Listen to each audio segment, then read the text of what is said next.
Good evening. It's my pleasure to be here. I'm Sally Laughlin, and along with Corey Muncie, I'm representing Mabel I. Wilson School.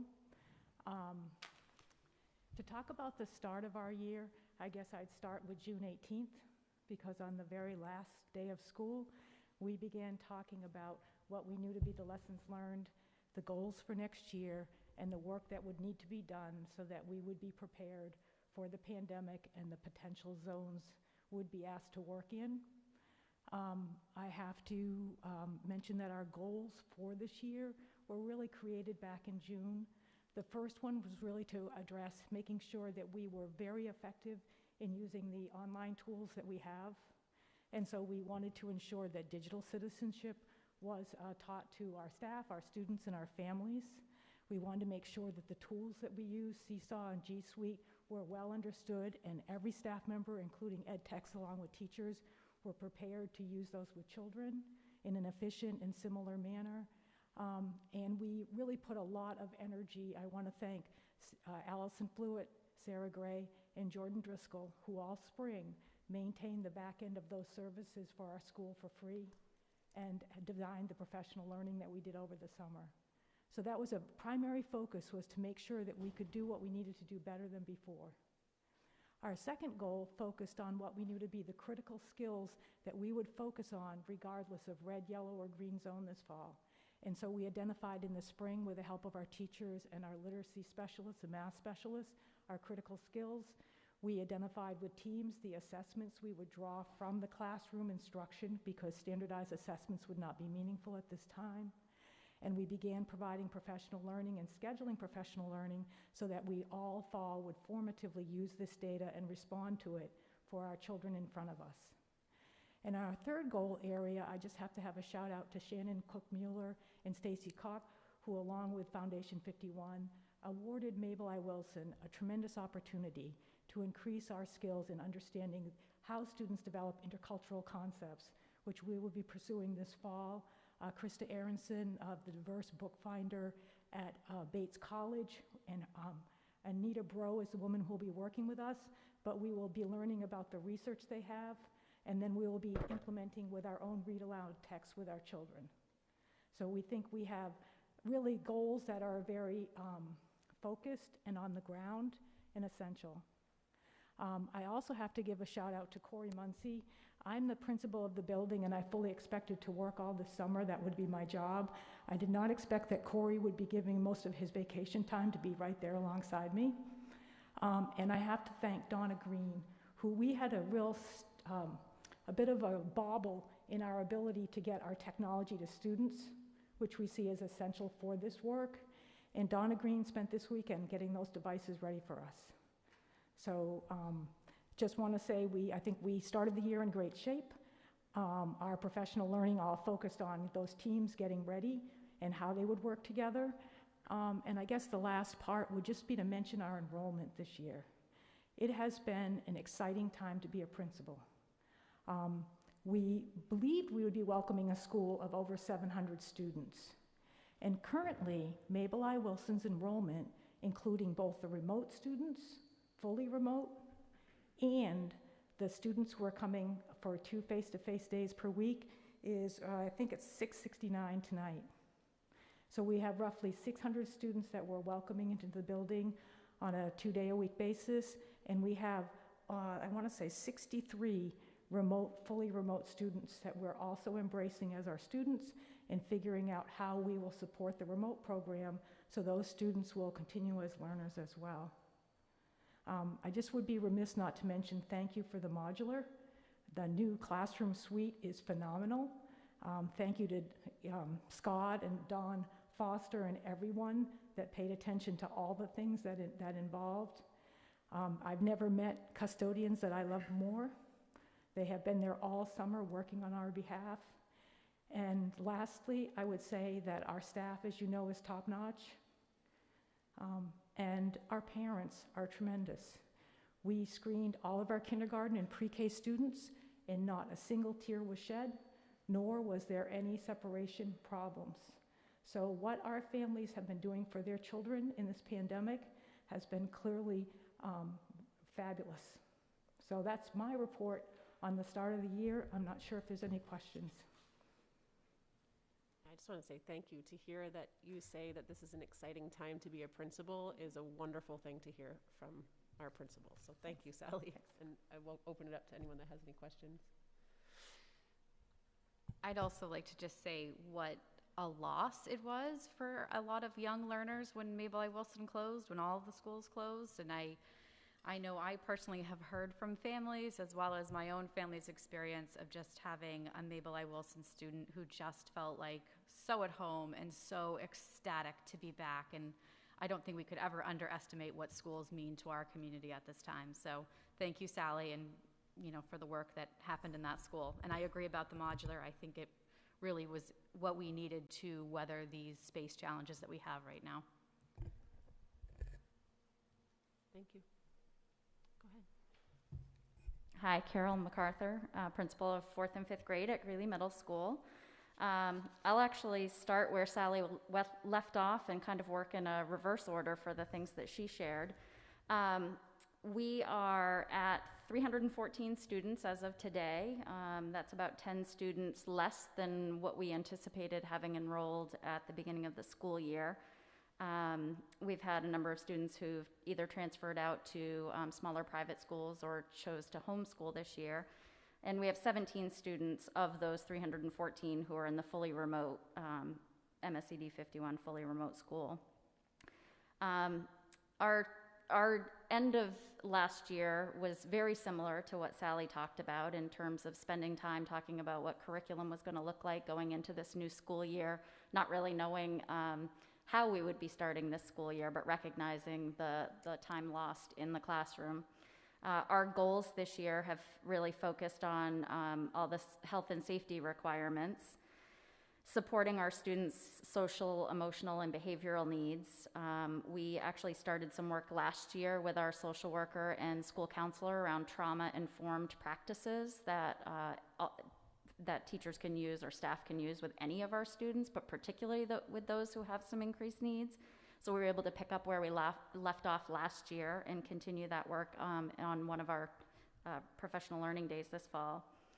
The skills that students need to succeed with remote learning are obviously high on our list, and getting as much experience as they can prior to any changes that might be headed our way. And as I mentioned, just the curricular pieces. We started that work in the spring and are continuing that this year. We also set some goals for families this year, thinking about remote learning, because we know what an incredible task it was for our families to take on what they did last spring and do the very best they could. And so right now we're hoping that we as the educators can take on the teaching and learning, and our families can support us by establishing consistent schedule, having as much of a dedicated and distraction-free learning environment or learning space at home as possible, and then monitoring the technology usage. Our students are still learning those skills about digital citizenship and responsible usage. And then our Wednesdays, as Sally talked about some of the professional learning pieces, we're really planning for two very different experiences. Our staff are planning for our students who are in front of them every day, and they're also planning for the students who are at home a couple of days a week. So our Wednesdays are being spent not only with the curriculum planning, but also data analysis. So these first couple of weeks are all about collecting student data to see where students really are at. And then just continuing that professional learning on the technology so that we can maximize that remote learning experience. And we learned a lot last spring about what worked and what needs attention, but we also are in a very different mode right now than anyone expected in June. So the work that has gone into getting this school year started is, it's quite incredible to me. When I think about the leadership and the commitment that staff had, generally I try to be incredibly respectful of their summer off. But without some of my leadership groups, building leadership team, technology leadership committee, and then just individuals who are willing to talk things through with me, provide input, it would have been impossible to get this year started. So I'm incredibly grateful to our staff. Our students and our families have been just tremendous. having our students walk in on that first day of school off the bus or from their parents' vehicles, already masked, and either taking the initiative to socially distance or following our reminders without much fuss, just shows how much families have really done to help prepare students for the year. So we're very, very grateful for that. I'm happy to answer any questions. Anything? No? Thank you, Carol.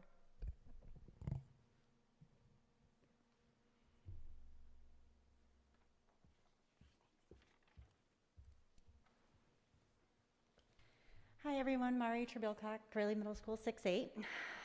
I'll start with enrollment as well. Our numbers right now are at 478, and when I looked back and compared to what I was expecting last winter when I was working on budget, it's not that far off. We were looking at 483 at that time, and like Carol said, we've had a few students whose families elected to homeschool this year. About 21 of the students are fully remote. So the vast majority of 6-8 students have returned to Greeley Middle School this fall. So I'll talk a little bit about the first few days of school to give you a flavor of what that looked like. We were focusing on establishing routines for hygiene, distancing, movement through the building, and of course wearing face coverings. The students learned those processes really quickly, and by day two, they understood what to do. Pumping in to get hand sanitizer as you're walking in the building or into a classroom, taking seats after desks and chairs had been sanitized, driving on the right as opposed to anywhere through the hallway, and they were really impressive and took things seriously. So I was impressed with how supportive the adults were and how responsive students were to feedback. It's really clear, as Carol said, that families prepared kids before they came to school, and I'm really grateful for that. In terms of our school goals, we're focusing on some more immediate concerns this year than perhaps we have in the past, starting with teaching and reinforcing and monitoring all of our safety guidelines, proper hygiene, face coverings, distancing practices. Of those three, the one that we need the most time to reinforce is properly distancing.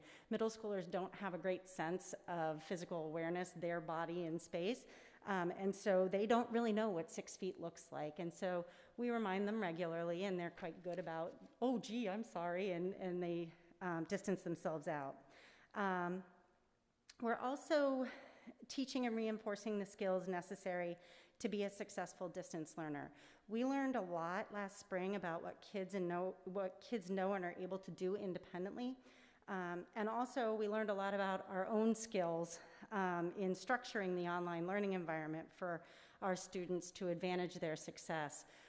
We had to learn a lot on the fly, and we reflected on that over the summer and are applying those learnings now. We're working to streamline what the virtual learning looks like for students while we front load instruction of basic skills like how to use Google Calendar to stay organized, how to write an email to your teacher when you have a question, how to sign into digital learning platforms that we use at school. And our goal is to support our students on their in-home learning days in the yellow zone and make sure that they have the skills that are necessary for success should we have to go into the red zone. And so we're really front-loading that instruction this fall. We're also adapting our curriculum goals to provide students with the essential skills and content knowledge they need to be successful moving forward. There's less instructional time overall with increased transitions in our building. There's less direct instructional days than we have in a typical year, and so we have to adjust our expectations of what kids are going to be able to learn in that time frame and really prioritize the things that they need to know and be able to do to move to the next level. And of course, we're threading social emotional learning throughout, and interestingly, one of the silver linings with this new COVID world is that the class sizes are smaller. The children who are in front of you on any given day, you spend a lot of time with them. There's a prolonged arrival time, a prolonged dismissal time, and lunch. And so teachers are spending a lot more time with the social emotional aspects and community building this fall.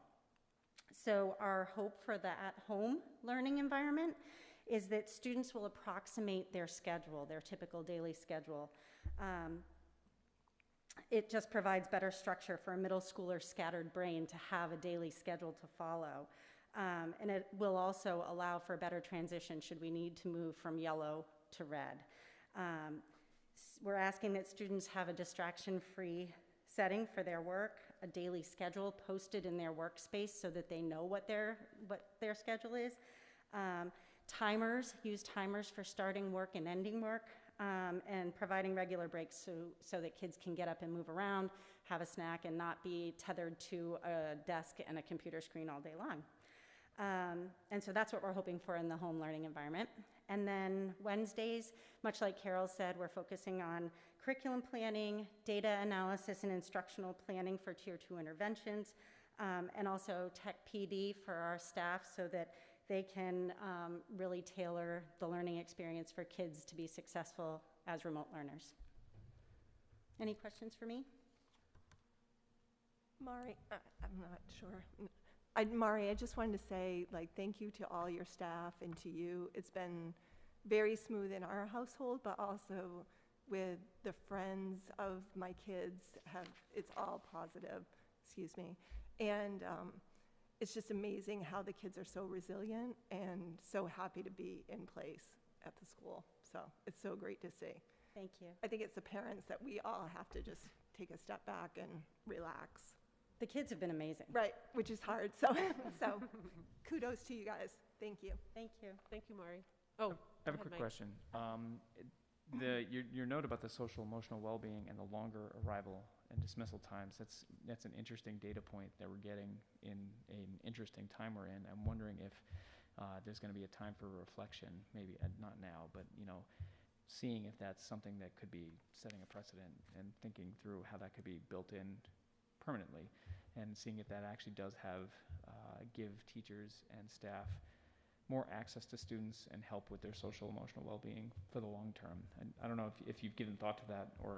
I can actually, because we prior to COVID, we had done some work with our leadership team and really talked about adjusting our schedule to reinstitute advisory. We took it out a few years ago when we made the later start time.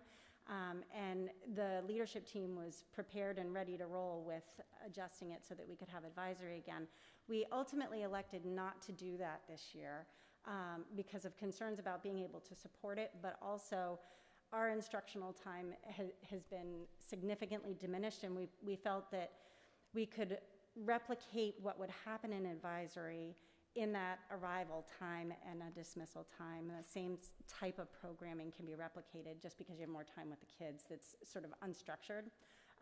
So we have every intention of reinstituting advisory once things become normal again someday. Great, Thank you. Thank you.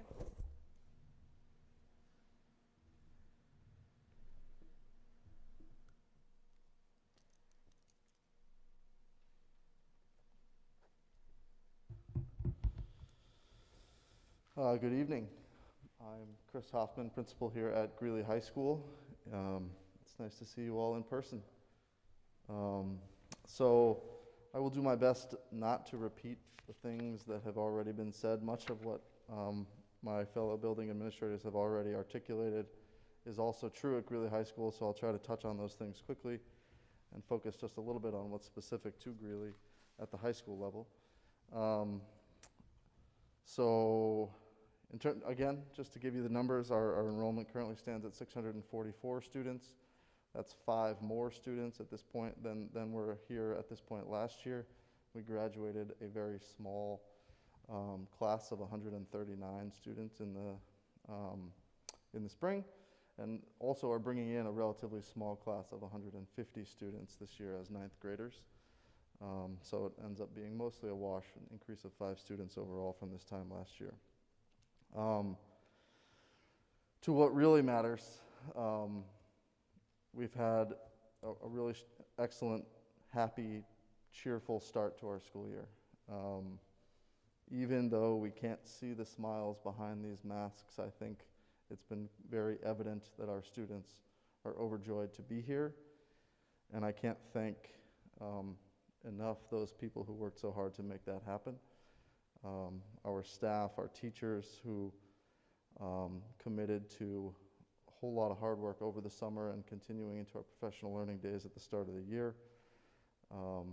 My colleagues haven't yet mentioned, I think, unless I missed it, the hardworking health team that put so much time into planning for our health protocols specifically, including our school nurses, who've been instrumental across our buildings. Just as an illustration of that, at the high school level, our nurse was actually not present on our first day of professional learning, and one of my staff members was injured within the first 20 minutes of school. Great start to the year. Nonetheless, there was a nurse here from another building within about 5 minutes to further advise on the next steps for that staff member. I think that speaks to how dedicated our nursing team has been all summer as well. I'd also like to thank our guidance counselors, who at the high school level are primarily responsible for scheduling students in their courses and ensuring that students remain on track for meeting their graduation requirements. It was no small task to make sure that all students would continue to be able to access the courses that they had signed up for when we were cutting them in half in order to allow for cohort sizes of no larger than X number in each of our rooms. And in that regard, I want to thank my assistant principal, Don Gray, who worked incredibly hard to check again, and check a third and fourth time to make sure that none of our courses exceeded the healthy capacity that they could hold. That allowed for us to open. It didn't also mean that there weren't a few disappointed students who couldn't get into a class that they might have wanted to because it was over the capacity of what the room could safely hold. Nonetheless, we are here and happy to be here. We began our week last week with a 35-minute orientation video on our health and safety protocols with students as a part of our advisory program.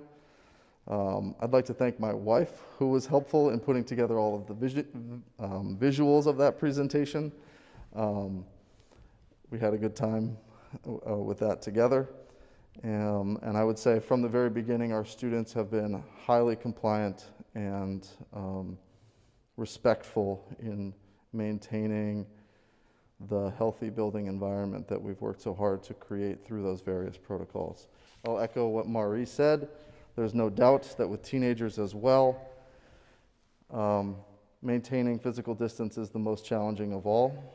We are not ignorant to the fact that many of our teenagers may have come out of quarantine with their friends through the summer, may have been hanging out with one another quite regularly, unmasked in close quarters. It's therefore no small task to ask them to stay apart when they're back in school. And that's an ongoing challenge that we will face, but I've been pleased with the level of respect that our students have shown so far, as well as pleased with the approach that our staff members have taken in reinforcing those expectations while doing so with obviously respect and care for those students too.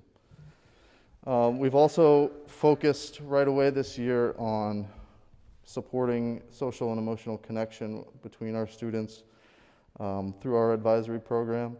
Students meet in advisory every day and continue through lunch in their advisory groups, in fact. For those of you that know me, you know that the high five is something near and dear to my heart and something that I have emphasized at Greeley High School throughout the past several years, and obviously something we can't do anymore. Our advisory groups participated in an air high five contest. Who could put together the most collaborative and creative air high five compilation, and the winner will be announced at the end of this week. Some very impressive renditions in that, all in the spirit of those groups coming together to connect with one another, to problem solve together, even on small tasks like this. So those are just a few examples of how we've started the year, which has been really smooth and effective. It feels, frankly, too early to say anything about our courses. Today was just the second in-person day for students in Cohort A in many of their classes because of our alternating day block schedule. That being said, I can say our teachers are ecstatic to have their students back in front of them in person, and our students, based on my anecdotes from around the hallways, are equally ecstatic to be able to learn in person again. There will certainly be challenges as we continue down this year. My colleagues have mentioned, I think one of our greatest concerns is for students on their at-home learning days. How can we provide the greatest structure for them to support their learning while also encouraging their own executive functioning development and personal responsibility for their time? That's going to be an ongoing challenge. And I think similarly, our teachers will be challenged by the ongoing demands of, frankly, doubling their courses. Indeed, the number of students they have in front of them at any one time has been cut in half. But we've doubled the number of Google Classrooms they need to maintain, doubled the number of PowerSchool pages they need to maintain, doubled the number of this, that, and the other thing by having our courses. I think there are certainly things that we can do to support them in that effort, but it will be an ongoing challenge in terms of managing all of the additional boxes to check and additional titles to give to assignments as they manage that additional load. We also will continue to support those piloteers who from the very beginning of this year have attempted to live stream their courses to students at home. That's something that we're continuing to build upon as we go through these initial weeks, testing our capacity and finding the most appropriate protocols, even with suboptimal equipment. And that's what I would say in terms of challenges. There will certainly be many, but I'm pleased with the effort that has gone into this so far, and have no doubt will continue to rise to those challenges. I won't reiterate the things that have already been said about maintaining an appropriate learning environment at home. I'll just add one thing, which is to communicate early and to encourage the development of student self-advocacy. So students themselves, we hope to hear from them through email and through check-ins with teachers when they are struggling or when they need additional support. Those are things that we'll be practicing and supporting as basic skills through our advisory program. Nonetheless, families can support that effort as well by encouraging their students to become consistent self-advocates. We have one goal this year, which is all-encompassing, and that is to enhance our capacity for collaboration. Given all of the challenges that have been articulated about this environment, we're only going to do it if we do it together.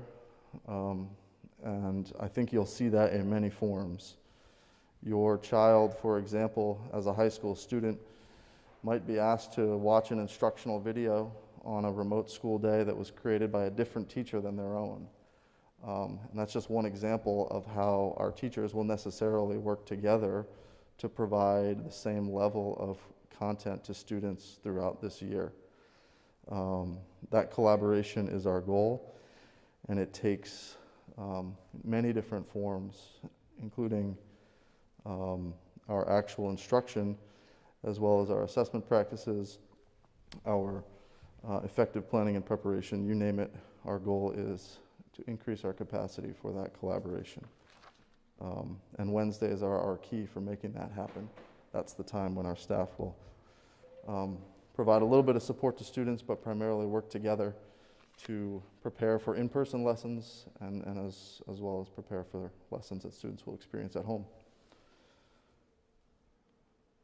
And I'll take any questions that you have. Thank you, Chris. Does anyone have any? Go ahead. Chris, how many remote students do you have in the high school? There are 27 fully remote students. So it's 644 is the total? 644, then that includes the 27 fully remote students. They span the grades. There are 4 9th graders, 9 10th graders, 3 11th graders, and the balance are seniors, whatever that is, 7 or 8. And as far as is when the live streaming technology is implemented, as far like with the CARES Act, do you envision that changing like the virtual learning experience significantly than to what it is now, or like in what ways would that change? Do you think? Yes, absolutely, Elias. I think,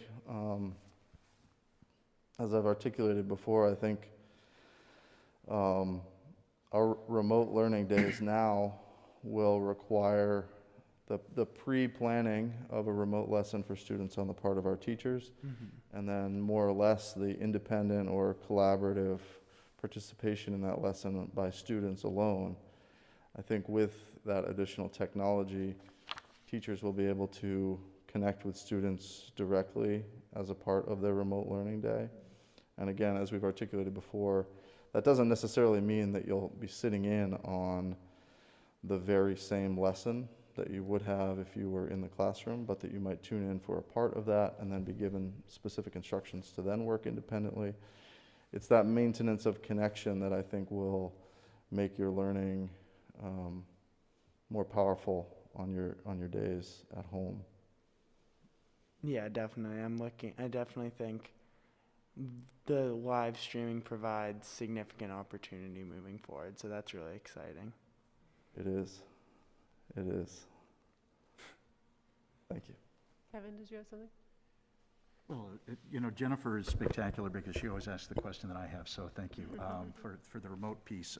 And this is more of just pulling together each of yours, so if you'd be more comfortable sitting, Chris, of course. Okay, thanks, Kevin. Thank you, Chris. But,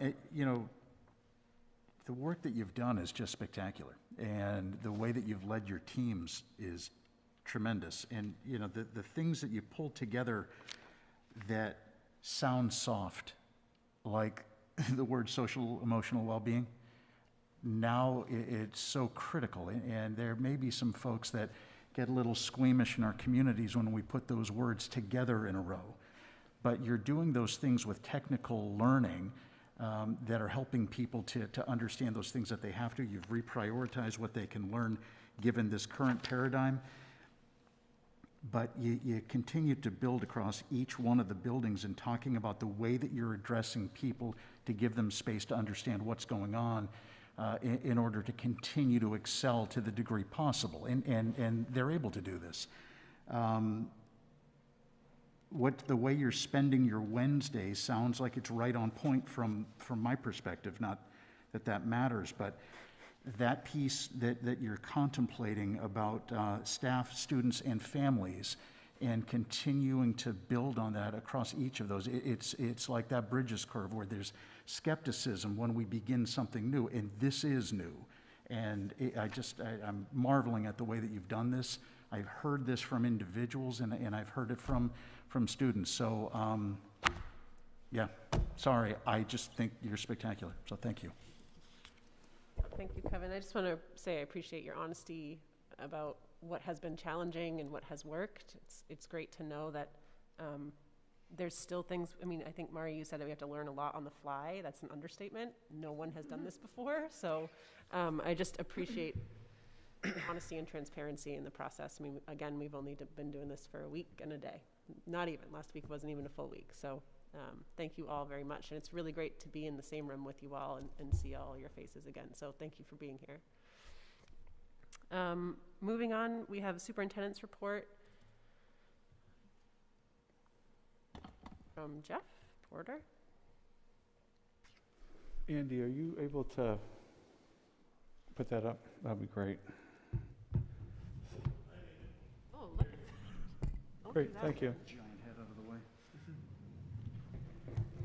So my report tonight is 3 different sections, a lot of information. The administrators have already given you the enrollment information, generally speaking. I'm just going to go a little bit deeper into the enrollment this evening, just to kind of give you some more background as to where we are.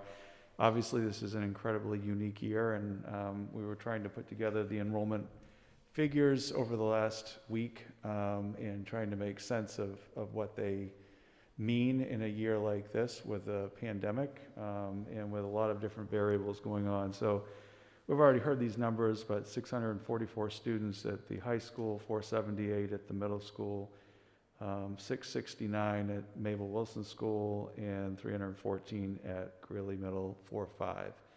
And those numbers are inclusive of the students who are also enrolled in the remote school.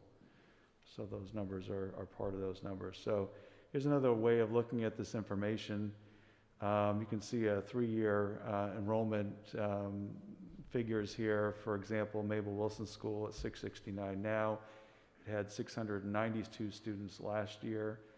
That included the new pre-K program. It also includes the pre-K program this year as well. So we have a 1-year change of 23 students less this year. And as Sally had mentioned, we were projecting over 715 actually. Rebecca Wandell, through her consulting report a year ago, told us that we would have 715. Rebecca was on par for the first 2 or 3 years that her report was written.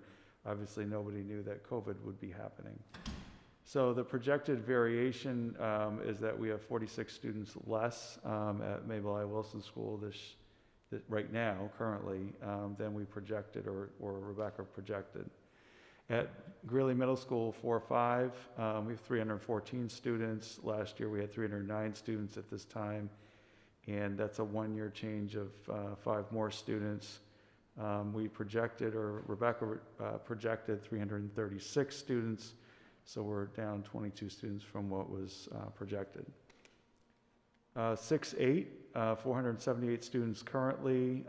We also had 478 students, very consistent at the middle school, 476 the year before that. So there's been no change in terms of attending students right now. We're projected 487, so down 9 students at this point from the projection.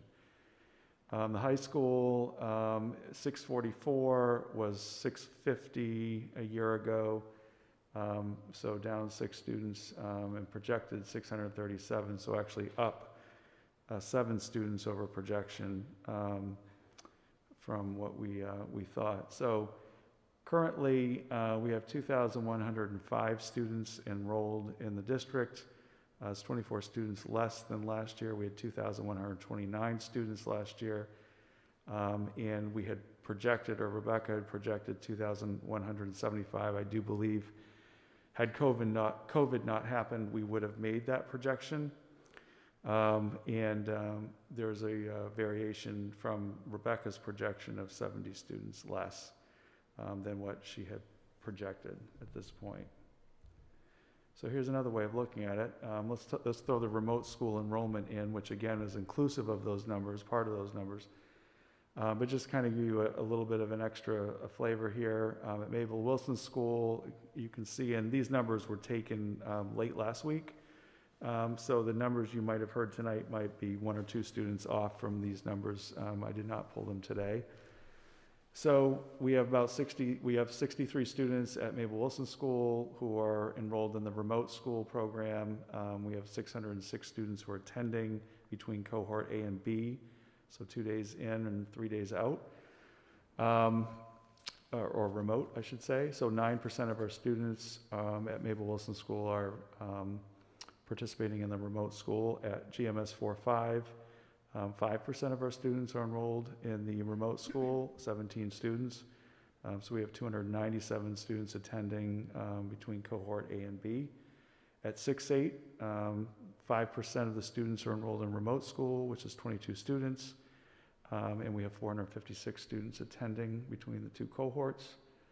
And at the high school, there's 4% of the students enrolled in the remote school, which is 26 students. And we have 618 students attending. Again, these might be 1 or 2 students off from, this is last week's information. So K through 12, we have 128, and I believe that's up just slightly the beginning of the week, so that might be up to 130. And we have 6%, that represents 6% of our overall student enrollment. That's enrolled in the remote school, so we have attending 1,977 students on campus. So I guess the point I want to make is that the vast majority of our families have continued to choose on-site, on-campus learning for this year. We didn't know where that was going to land. I think at one point we were concerned that we might be looking to support a remote school of 20% or more of the students based on the early surveys that we had sent out. And that would have been very challenging for us to support with staffing, just because we're running two separate programs. I think the remote school enrollment we have right now is very manageable and doable. It's challenging, to say the least, because we're trying to recreate or create something brand new, and we're working on that, but I think it's coming along. But it just gives you an idea about the number of students attending on campus versus remote school right now. So why are we looking at enrollment, a little bit of an enrollment decline? Obviously COVID-19 happened, but what does that mean? Doesn't necessarily mean people move out of town when COVID-19 happens. Most people don't. In fact, we had a lot of people move into town over the summer. People are still buying homes. If you're aware, the real estate market is incredibly hot, and people are actually, multiple offers are happening way above the market price. This is, in fact, one of the most robust real estate years in many, many years, which is ironic. Homeschooling, we did have a increase in homeschooling numbers. I don't have those exact numbers for you tonight, but I can tell you that last year we had about 15 students, 16 I think, might have been 16 enrolled in bona fide homeschooling, which means the parents do everything, the families do everything. There's no support from the school district, and that's through the state of Maine that they register for. And we have around 40 students right now enrolled in homeschooling. So I'll get you those exact numbers for the annual report that I do in December. We'll have all this information for you, but when I looked it up today, we're around 40 students. So there's an increase there in number of students homeschooling this year. I did receive several emails from parents about that. Most parents, or many parents, either copied me this year and had a similar statement that we'll be back next year, see you next year. We're just taking a year out at this point due to COVID. I did not accept any new, I think maybe, I don't want to say any, but probably 2 new superintendent agreements, and they were for an incredibly important reason. They were for legitimate reasons that I needed to accept those students. But other than that, I did not accept any other new students coming in for superintendent agreements. If they were already here on a superintendent's agreement, then I accepted them back. But typically I accept new students every year as well, usually in the lower grades. And this year I just said no, that we couldn't do that for social distancing. So that also had an impact on our enrollment. We usually have a certain number of students that come into the district. And then the third major factor impacting our enrollment is we had several students in kindergarten this year who elected not to send their children and have decided to hold their children out for a year to get beyond, hopefully, the COVID-19 piece, and then send their children as they're a little bit older for kindergarten, or even send them to first grade, which in Maine is very permissible. So those are the 3 major reasons when I started digging into our enrollment. I think what surprised me the most is how much we had maintained. We had maintained our enrollment for the most part from a year ago, and even with the projected, enrollment numbers, not too far off, and in pretty much in the ballpark. You just never know how this is going to work. Official enrollment that we have to submit to the state of Maine, so we'll be, certainly looking at that in a few weeks to make sure that our enrollment is maintaining.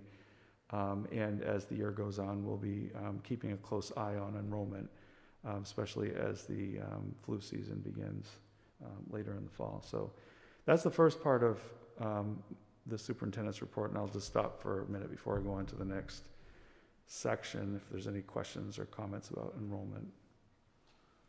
I have a question I'll take from your desk, I guess. As it relates to homeschooling, I know it's come to me a bunch of times of what happens if I pull my student? Does the district lose funding? And I wonder if there's been any message from the state or anything in regards to, is there any accommodations for that for the districts? Because we are seeing an increase in homeschool, if that funding would change at all as opposed to how it's been applied in the past. Yes, so it is true that a student, when they homeschool, the district no longer receives subsidy.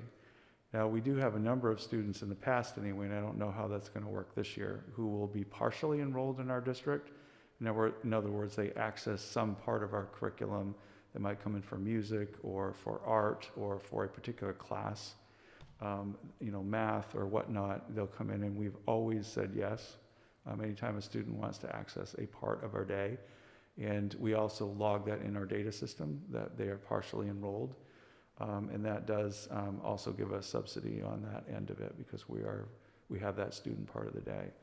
But it is true, when a student is homeschooled, the district no longer receives the annual subsidy for the student. They're not enrolled in the district at that point, unless they're partially enrolled, and then we take care of it that way. But that is part of it. I don't know, the commissioner has not said anything about that so far.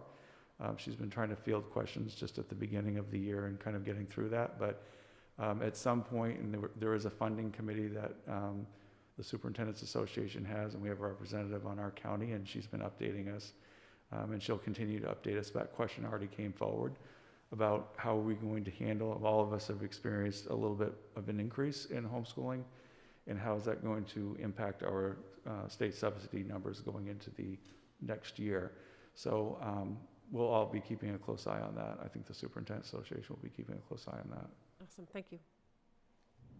And I'm just quickly, is the district anticipating any difficulty in next year's kindergarten class given the influx of families who held out their students this year? Like, will that be a significantly larger class than usual that would present potential difficulties, or is it like the students are low enough that it won't necessarily affect anything? It's hard for me to say, Elias. I think, so kindergarten is not required by law, and so students actually aren't required by law to go to school until they're age 6. And so age 6 for some kids can mean first grade. They can go straight to first grade. Many parents will enroll in a private kindergarten if they feel comfortable with that, or they'll homeschool for this year. That's not typical, but for kindergarten. So it really depends on what the parent decides to do. We take their cues from them, and they can decide if their child, depending on what part of 6 years old they are or 5 years old, if they're going to attend kindergarten or if they're going to go straight to first grade. So my guess is that several of the students who are being held for kindergarten, if they're old enough, they would go straight to first grade and they would not come to kindergarten here. Some of the students on the younger end of that age range might opt to go to kindergarten. So it's really difficult for us to say right now, how that's going to shake out. But we do have, I believe it's 18 students right now who are in the remote school for kindergarten, and that doesn't include the students in kindergarten who or of kindergarten age eligible for kindergarten who are homeschooled. So that's a different group of students beyond the 18. But good question. Go ahead, Peter. So theoretically, if we're down 24 students more or less from last year, right out of the box for 21-22 budget, we could be down around $200,000 in state subsidy, more or less. Is that right? Yes, that would be about approximate. It's give or take, anywhere from 9 to 11,000 somewhere. And that doesn't. So that's kind of one thing, and then of course we don't know what adventures the state has in store for. With the money that they've got to, that 10% that they've got to cut out of their budget. So it's just a kind of a warning out to the great public that that's one of the consequences of fewer students is, around 200,000 of subsidy. And I think one of the hard parts of that, and this is part of the COVID situation, not only fewer students, but having fewer students this year where the subsidy for next year is based on that. Yeah. And then for students, and we hope they come back in the fall of next year, the students that are being homeschooled, but many parents indicated they would.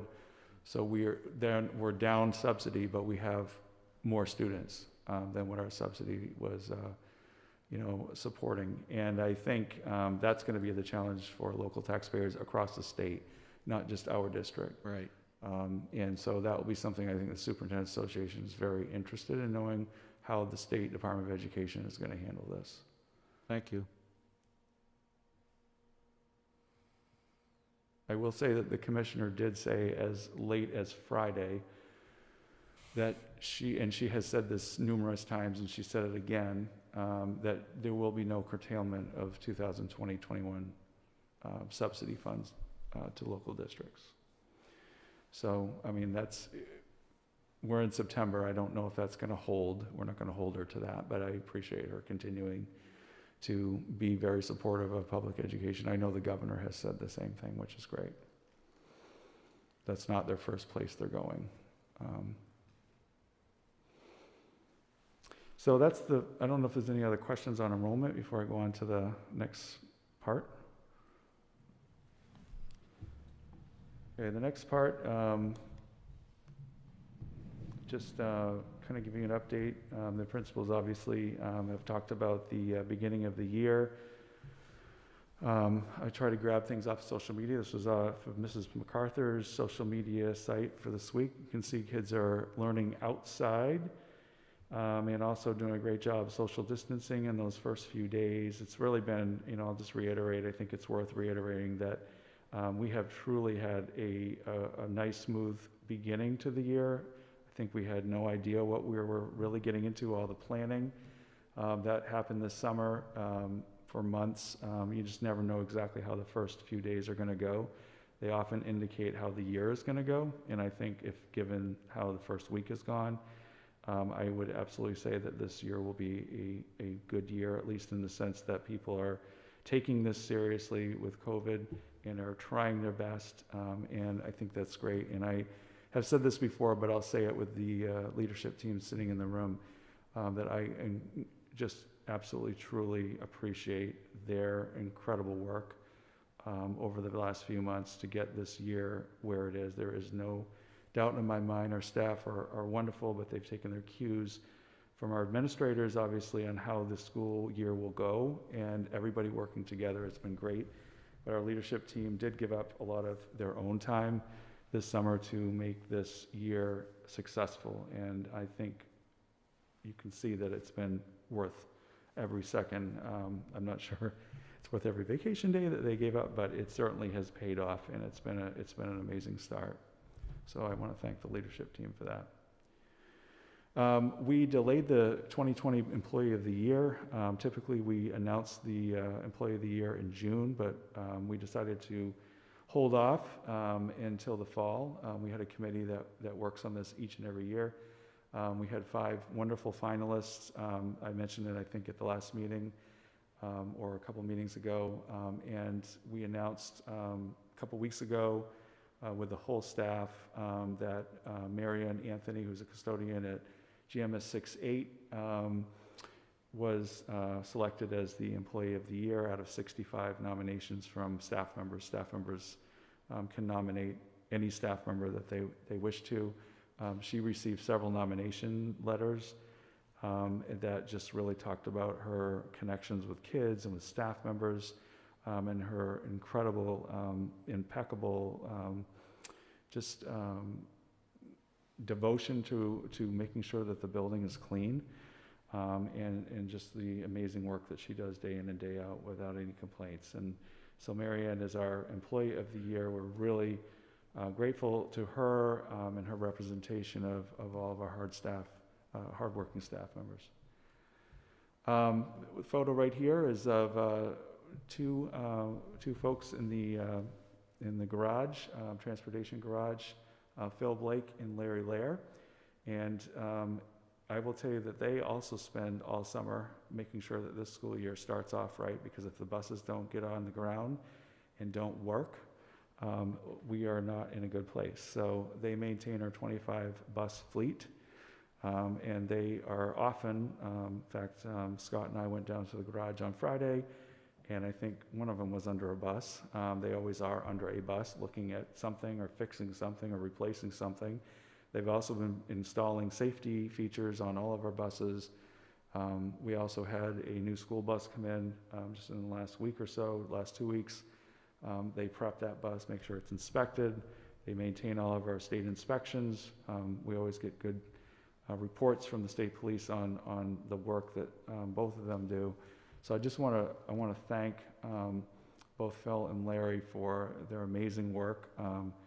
Without them, our fleet, literally would not be on the ground and ready to go. And so that's something I'd like to say. And also, I also want to say that as we're speaking, or within the next couple of days anyway, the new transportation facility, the joint project with the town of Cumberland and their public works department, but also our transportation department on Drown Road, is now being, as you know and you approved a few months ago, is now being started. So it's really exciting that that work is beginning.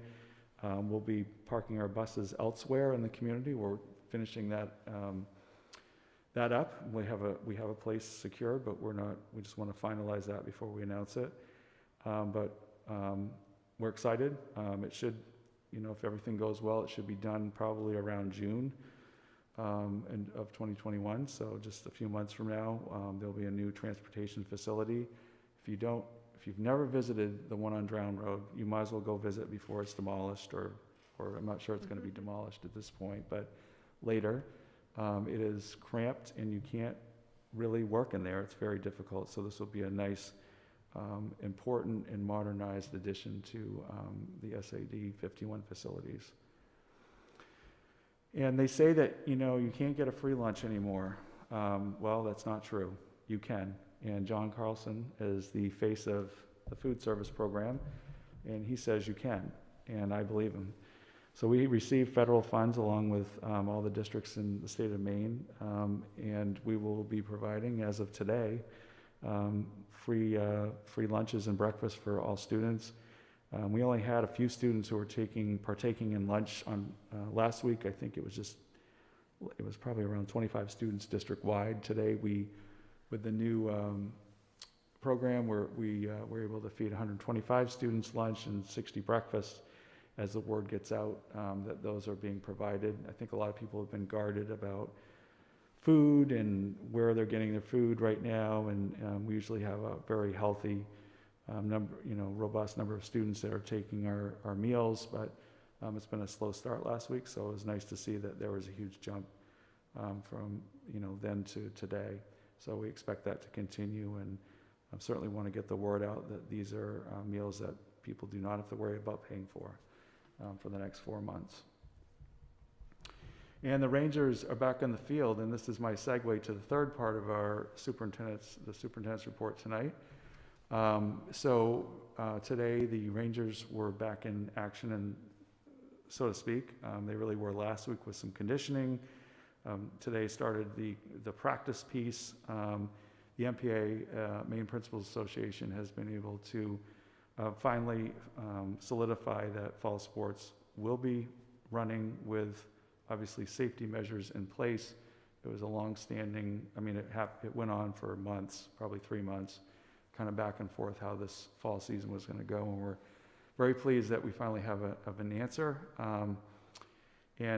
Competitions will be limited. There'll only be a few competitions, and that will be just with a few teams in the area: Cape Elizabeth, Falmouth, Yarmouth, and Great New Gloucester, and occasionally Freeport will be in our cohort depending on the program, but no more than 5 teams will be part of our cohort, so for competitions. And everything is limited to the outdoors, and unfortunately we can't have parents watching this season. It just creates a whole nother layer, and that comes straight from the MPA.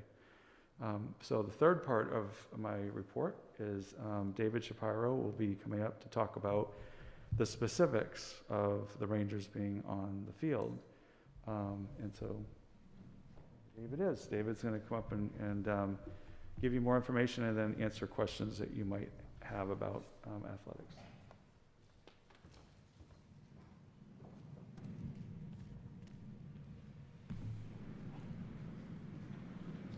Good evening, everybody. I am David Shapiro, the athletic director for grades 6 through 12. And I'll just add a little bit to Jeff's report there and tell you where I'm going with this here. So first of all, I'm going to start with today, our very first day of actual fall sports. Give you a little bit of how we got here today, and I certainly have an opportunity to answer any questions you may have. So today was a great day. It was a great day to be a Ranger student athlete. There were 195 student athletes out there for our high school out there participating. And I get to meet and see each one of those teams out there. And yes, I think Chris alluded to earlier, there's a lot of smiles out there. You couldn't see them covered with the mask, but they did a great job. They did a great job last week. Every time that they had an opportunity to come out, they availed themselves of that, and they came out in droves, and they did everything that we asked. And the mindset being, if you do what is asked of you, you can be in the building every day that you're supposed to be here. And then for the other things that you can do after school, you'll be able to do those as well. And again, they just took to that. They embraced the opportunity. So again, great start to our fall season. 195 kids. That's not including what we would have had as volleyball and football players. So there's another 65 student athletes there too. So, and we are working towards what we might be able to provide for volleyball and what we might be able to provide for football this fall, and also perhaps a little bit later on in a kind of an intercession for volleyball and then a spring season for football. So just a little bit of a background, like some of the administrators had mentioned, you know, our planning started in June, started in March for us when they dropped the seasons for all of our spring athletes, and that was obviously very upsetting to them, and they've been on a roller coaster ride ever since. Yes, we're in. No, we're not. Yes, you can do this. No, you can't. So it has been kind of trying times for them. I certainly feel for our student athletes because it's something that's certainly very important to them. With the number of student athletes that we have engaged in our high school and middle school programs, it's a vital part of their lives. And so long story short, there was, I'm going to alphabet soup here. So the MPA, we had the CDC, the DOE, the MIAAA, which is the Maine Interscholastic Athletic Administrators Association. We are members of the Western Maine Conference, so the WMC, the SMAA, another athletic conference, and our Sports Medicine Committee. All of those folks met minimally weekly throughout the year to try to figure out what it is that we can do. And that was really encouraging, as the mindset was always, what can we do? And we were science and data driven to determine what it is that we can do safely so that our student athletes can get out there and play. So all of those folks got together. One other was the pandemic project that we were part of. That was a nationwide group of athletic administrators, sports medicine folks, et cetera, that would meet every couple of weeks. And that's a project that was started right here in the state of Maine. So it's nice for us to be leaders in that regard when it comes to what folks are doing across the country to be able to reinstitute athletics. So we talked about practice protocols. I'm going to give you a bullet list here, and you can ask questions about any of them. About practice times, how are we going to be able to get people here to meet the CDC guidelines for how many you can have at a particular venue. We talked about transportation, knowing that you can only fit 24 students on a bus, I think it is as of today. How are we going to get to and fro? The relative fitness levels of our students who have been inactive since March, many of them. We have conducted a sports information night I did online last week, I think it was. Time flies here. And very well attended with that, with lots of great questions and some energy and enthusiasm about what the possibilities are for our student athletes. Let's see, we're talking about, Jeff had mentioned that there's the likelihood of us not having any fans at our contests. And for our group here, that's a tough pill to swallow. Historically, I think on any given night, we have, if the limit is 100 that the CDC tells us, we usually have 100 students watching our teams play.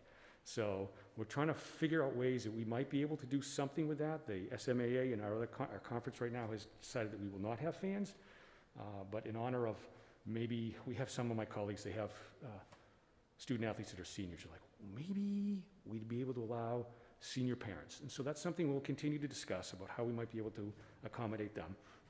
and still stay within the framework so that our students can play. We talked about how we can live stream. I've met with Scott and Dirk about what we can do. The NFHS, National Federation of High School Sports, has a program that allows us to give us two Pixelot cameras so that we can live stream our games from the game field as well as in the gymnasium when we can get in there. And we're also trying to figure out how we might be able to live stream through this YouTube channel so that folks, whether from here or away, would be able to watch our contests. I think there's a great call for that. Met with our boosters. I'm going to meet with them again on Wednesday to go over what some of the parameters are for what they do to help us and support our programs, and also to do what we can to take some of the burden of what they feel have been historically what they've provided for our programs. We've talked as a district about how we can help them with that. Pardon me. And the other thing that I was struck with too, that Kevin, you mentioned it too, when everyone had talked about the social, emotional needs and the mental health of our students, that to me was one of the biggest pushes that we had in being able to reinstitute our athletic programs. The feedback that we got from our student athletes, I did survey them a couple of times, and like 95% said, whatever it is that you can do, we want to be there with our teammates, with our coaches, and we really need it. I think Jeff received one of the same letters that I did from some parents about how important to their child's mental health was the opportunity to be part of their athletic programs. So these are not superstar players. They are student athletes who just really benefited all that you would hope to be able to, benefits you would hope to reap from being part of our athletic programs. We've nailed it to really help them in all facets of their lives. So I'm just thrilled that we have the opportunity, through all the hard work of all those, the alphabet soup that I mentioned earlier, for our student athletes to be able to get out there and play. And I can tell you what I said to all of the groups that I met with over the last week and today, is the term that I mentioned was carpe diem. And I'd say most of them knew what that meant, and if they don't, they do now, because we don't know what tomorrow will bring. So enjoy the time that you have out there with your teammates, enjoy having a chance to practice, enjoy and embrace the opportunity to wear a nice mask while you're out there. And I have to say, to all of our students that are listening out there on YouTube, they've done a great job. They've just done a great job in embracing all of the challenges that we have so that they can go out there. And that's my soapbox for the day, and I am open to any questions you might have about any of the details of how we're doing this. Thank you, David. Yeah. I have some questions. Yeah, feel free. Go. Okay. David, I have some questions. Can you walk us through kind of what the practices look like? Is it mass requirements from the beginning when they show up and for all sports until they leave? And what will the games look like? Great question. So day one was a good learning curve, a steep one. So don't all drop your stuff right at one place and get all together. I mean, we've mentioned that that's kind of like their MO, just like magnets. So line up all along the baseline. Put your stuff 6 feet apart, put your water bottle 6 feet apart. When you come to the field, you're wearing your mask. You're wearing your mask whether you're in any endeavor, unless you are in rigorous exercise. So when you're out there actually competing in the contest, whether you're running cross country or playing field hockey, you do not need to wear the mask in the midst of competition. But any idle time, you must be wearing your mask. I can tell you that the officials at all of these contests must wear a mask throughout. The coaches must wear a mask throughout. So that's kind of like the baseline right there. Everybody's gonna bring their own water bottle. Right. Some things of that nature that are kind of prescripted about how we have to conduct ourselves. Okay. So everyone but cross country isn't wearing masks, or are they? Cross country's wearing a mask until they get out on the course and they're running around. Okay. Yeah. Just to kind of understand that. You And know, will all I have to say one thing, go ahead. one little number. Yeah. So we had 195 people today show up. Only one was not wearing a mask. Oh. It was incredible. Go ahead, Yeah. sorry. And when there's thoughts of live streaming the games, do you think that all games will be able to be live streamed? That's our hope. That's the And hope. it's something, again, as a league and as a state, we're trying to institute that across the board. So when it's an away game, we'll have it. Some schools already have it in place. Right. And so we're all working towards that. I hope we get there, and Yeah. that'll be great. Yep. Okay, thank you. You're welcome. Yeah, I guess this isn't as much of a question as it is a comment, but I think just one thing that's been emphasized throughout this is just the smiles of everyone, and like obviously it's blocked, but it's just like speaking from experience, just the radiating like excitement just to be back and like some semblance of normal. It's like people are so willing to sacrifice like distancing and like wearing a mask just to be able to like be together as a team and working towards a common goal. And I think like even the cross country team, I think has already grown very close, like despite the distancing parameters, like it's really not having much of an effect on what like the enjoyment level. And I think it's just been like, I don't know, the light is at the end of the tunnel in a way, like to getting all the fully enjoyable things back of just a school experience. So I think just the smile piece is a big thing. Like I just know everyone is so excited to be back, and it's just great to have. You continue to enjoy it. David, can you talk a little bit about middle school and what that's going to look like when it starts next week? Yes, great question. So surveying the coaches about what their availability is, talking with Peter Bigham in the recreation department, the folks who run the CSC soccer club. So this is going to be a collaborative effort to do whatever we can. I know what those middle schoolers are like. I live with a few of them, to get them out and active on a regular basis. And so that's really a community-wide effort, and we're still figuring out the pieces of that. Again, it won't be every day. We simply don't have the capacity in our field space to have every middle school kid and every high school kid, student athlete out there at the same time. So we're in the process of figuring out the best way to do that. I have shared with our coaches that, the middle school coaches, historically we've never set foot, on the game field, but we're gonna have to do that this year. That in order to accommodate those middle school students who weren't at school or that went home and need to get back, maybe we're gonna go a little later and we're gonna flick on the lights on the field and do some sort of intramural activity out there, which all of this will be intramural, by the way. We're not playing anything interscholastic. But from what I gather, that's still going to be an exciting opportunity for them. So not every day, still parceling out who's going to go on which particular day and where they will be in conjunction with the other programs that are running. And is there thought that if you do one sport that the cohorts would be separate? Someone told me that's what the thought would be, and maybe that's just a rumor. It will be no different than what we do at the high school right now. Okay. And that's true across the board, what most schools are doing as well. Okay, Yeah. good to know. Yeah. Great, thank you. Yep, you're welcome. Anyone else have any comments or questions? David, thank you for coming, and I just want to say that as I listen to everything tonight, it's really nice to remember that we're focusing on the silver linings that we'll maybe take with us beyond this year. So the idea of being able to live stream games for people at home is really exciting. So thank you for sharing. Thank you.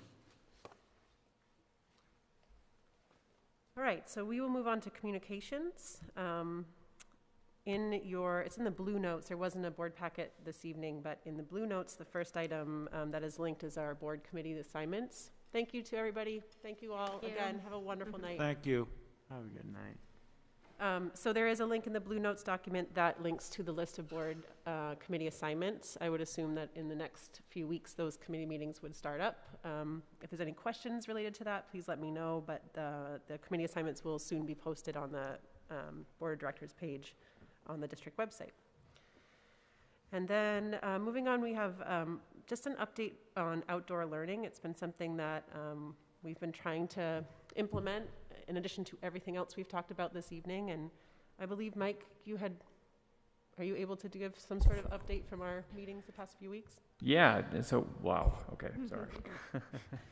I'm normally a loud person, so gentle Mike, right. have to calm down a little bit.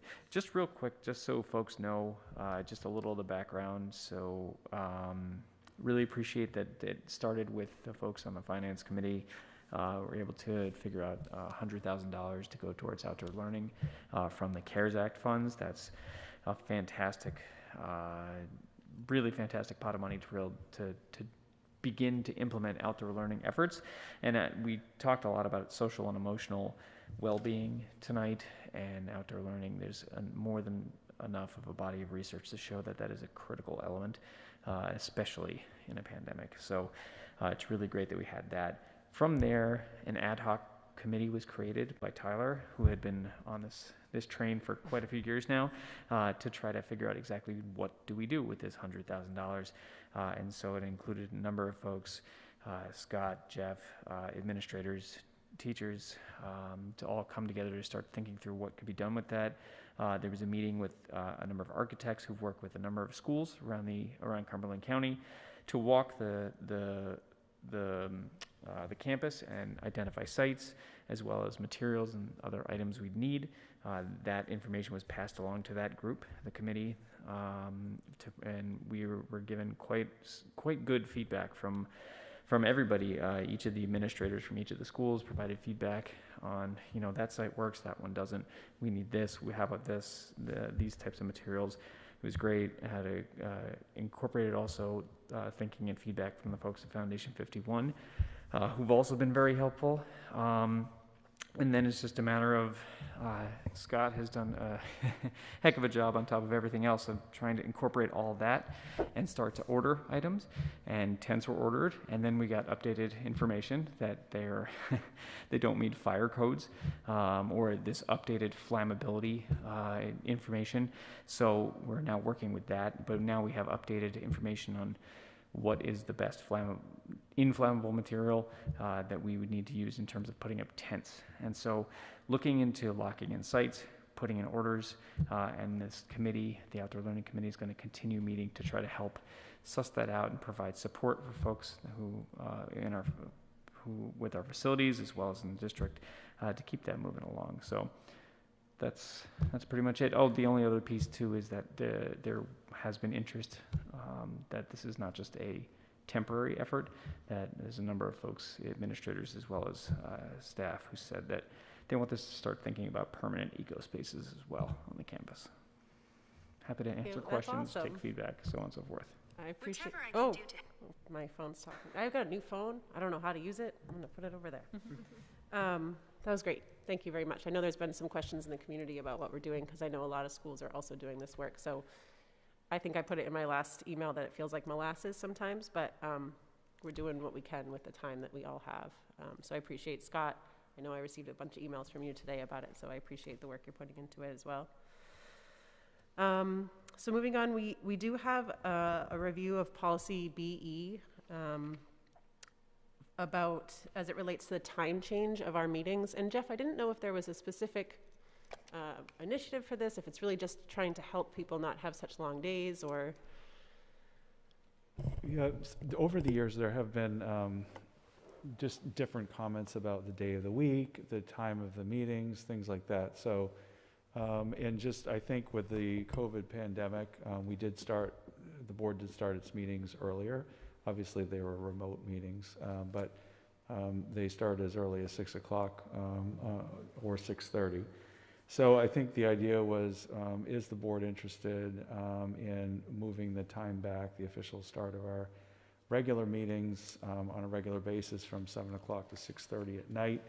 And if you are interested in doing that, it would require a policy change, because it's in your policy, BE, that it's a 7 o'clock meeting. So I welcome any questions for that, whether now or offline. I guess my only question is, and I have BE up in front of me, so the only substantive change would be the 7 o'clock to an earlier time? Yes, and I had consulted with Anne, who's the chair of the policy committee, and she wasn't able to be here tonight, but she was in full agreement of not having to bring it to the policy committee. If there were any other changes, I think we would be needing to bring it to the committee for review. But just for that one change, she didn't feel it was necessary. So then I said only question, but I have only two questions. The second one is where this is reflecting that it's a policy BE first read, where that was not in the packets. I would probably say that this might be a communication discussion and move the first read with the text of that to a subsequent meeting. Sure. If that is all right. Yes, in either way, and I apologize, it probably should have been a first read for tonight, more of a discussion. That's usually the first read, is to just explain the change, because it didn't go through the policy committee per se and came right to the board. That's why it wasn't listed that way. So the board can go either way on that if you choose to decide that it's a first read at your next Then meeting. I'll sit back and let the, sorry. Go ahead, Mike. Is there a reasoning behind 7 o'clock? Is it a public transparency? Is it, allows for the general public, gives them more time post dinner or something like that? So would moving to 6:30 impede upon that? I will say that I don't know the answer. It's been 7 o'clock for as long as anybody can remember, and I think 6:30 has been something that we've tried, not just with the board meetings with COVID, trying to move those times back to 6 or 6:30. I think 6 is too early for people, but we do have a lot of events at the schools that are at 6:30 when we don't have COVID-related issues to deal with. A lot of the open houses or whatnot will start at 6:30 in the evening often, and I think we often have, if we have a parent informational evening or some sort of a meeting, we'll do a 6:30. And that seems to be working, that has worked pretty well in the past for people. It makes sense to me, and I don't particularly enjoy doing things just because we do them or continuing, so I just wanted to see if there was a reason. 6:30 seems to make sense to me. Yeah, I think it's been, I'm sure Scott can answer this. Scott's been here a long time, but it's probably been 7 o'clock as long as you remember, Scott. I'm not sure anybody knows why. It just has been. And Jeff, you think that 6 o'clock would be too early? I mean, I would think that we did a lot of our meetings over the summer that started at 6, and I know that they were remote, but I'm wondering if starting them at 6, and since I think less people you want in the building after the school shuts down at the end of the day, I mean, does that kind of affect people coming to the meetings and things like that? Well, it's a good point for a year like this. Yeah. 6 o'clock would probably be better, but I also want to be respectful of that time is too early for people to get out of work or whatnot and participate. Yeah, I mean, I think people, especially with kids and everything, you got to get fed. You've got to do all these other things, and also for the public that wants to attend. I mean, they've got stuff they've got to do, so I wouldn't go any earlier than 6:30.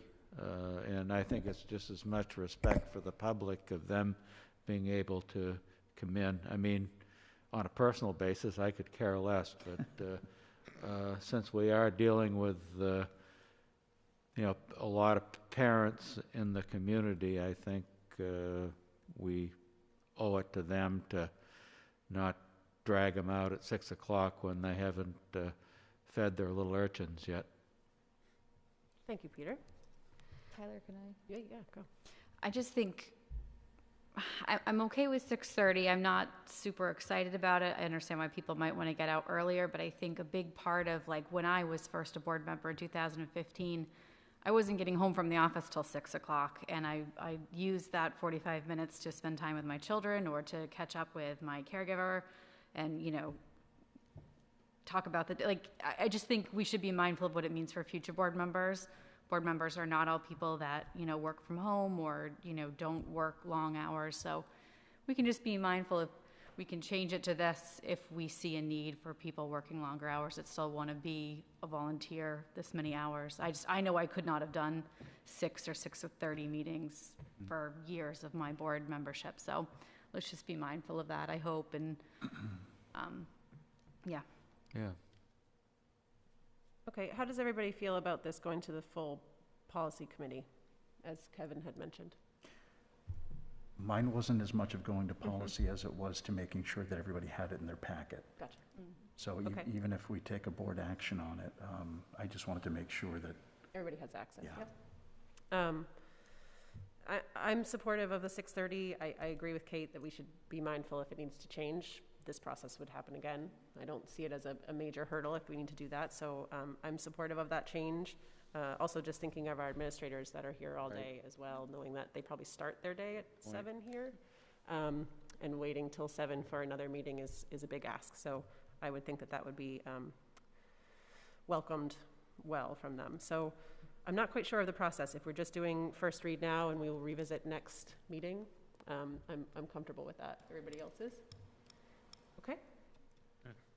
And then lastly, under communications, don't all raise your hand at once. Don't. So we are looking for a board delegate to attend the MSMA Fall Conference, which I believe is going to be all virtual. Correct, Jeff? Yes, yep. And usually in middle of October. It's usually closer to the end of October. Okay, thank you. So if anyone is interested or would like more information, I know I've attended 3 of them, I believe, and they're usually very helpful. Just talk with other board members from around the state. I know, Kate, you've been to many of them as well. They are so helpful. Of course, this will be a little different knowing that it's virtual, but it's still of great value. And we do need someone to volunteer to be a delegate. So if someone is interested, you're raising your hand. Kevin. Oh my God, the shock, yes. Wonderful. Unless somebody else, I know Mike was ready to, so. Okay. Thank you, Kevin. I really appreciate it. Yeah, we actually, in the day, kind of an interesting historical note, that we actually, back in the 80s, sent, I think we did a slight stipend, that we actually sent a delegate or two every year to the national meeting. I know I was able to work in business, so that I went to 2 of them, and actually one of the seminars we went to ended up saving the district about $5,000. So it was, but you know, in this day and age with the stuff, it's probably not practical, but as a point of historic thing, probably one person from SAD 51, and we also had some people on the state board. So there is precedent in the district for doing the national stuff, but economically, it's probably something we can't afford right now. And also maybe virtual, so that may be very different this year. So, but thank you for doing that in the past too, Peter. Okay, so we'll move on to our items for action, which is a resolution to authorize lease purchase of technology equipment. Kevin, would you like to do that recommended vote? I would. I move that the resolution entitled Resolution to Authorize Lease Purchase of Technology Equipment in the principal amount of $250,000 be adopted in form presented to this meeting. Okay. Do I have a second? Second. Thank you, Mike. And any discussion? Yeah, what's the story? Jeff, can you give us some background? Yeah, I'm going to ask Scott to discuss it at this point. All right, so the reimbursement resolution is a tool that the district has used for many, many, many years in terms of financial management. So in your budget, you budgeted for a lease purchase of technology equipment in the district. What we do is we buy all of that equipment over the course of the summer using our existing cash flow, get all of the equipment on hand as quickly as we can. The reimbursement resolution allows you to reimburse yourselves for that equipment and then re-enter into a lease purchase. So rather than doing it all up front, it authorizes you to reimburse yourself. Oh, I thought this was related to the, you know, the thing that we're doing with the live streaming equipment. No, so this is a separate different issue, thing. yeah. Oh, okay. Well, I understand. Yeah. And then what it does is that what we do is we don't enter into that Right. lease purchase agreement until we get further into the fiscal year, because we may have funds available as we get closer to the end of the year in our contingency or fund balance, so that we don't have to enter into that. So why incur the interest and the cost of that lease? Got it. So. Thank you, Scott. Appreciate it. Yeah, and Scott, it was, as usual, very helpful when I called and had a conversation with him about this piece as well. I mean, you're talking about different Apple products that are we getting a government rate when we purchase those? Yeah, there's, in this particular lease, there's about $160,000 worth of iPads and Apple equipment. So there's no competitive bid purchase on that, because what you have is you have an educator discount, or, you know, we have to buy through Apple, through their education program. So, you know, there is no cheaper alternative of bidding it out to Best Buy and 5 other places. I mean, we get the best deal through an educator program. Thank you. Any further discussion? Okay. All in favor? Seeing none opposed, thank you very much. All right, and the last item, I just want to say thank you again. I know no one's here anymore, but just I am beyond grateful for all the work that has gotten us to the second week, and we'll continue to say that every time that we're able to meet. So with that, I'll take a motion to adjourn. So moved. Thank you, Peter. Second? Second. Thank you. All in favor? Thank you all.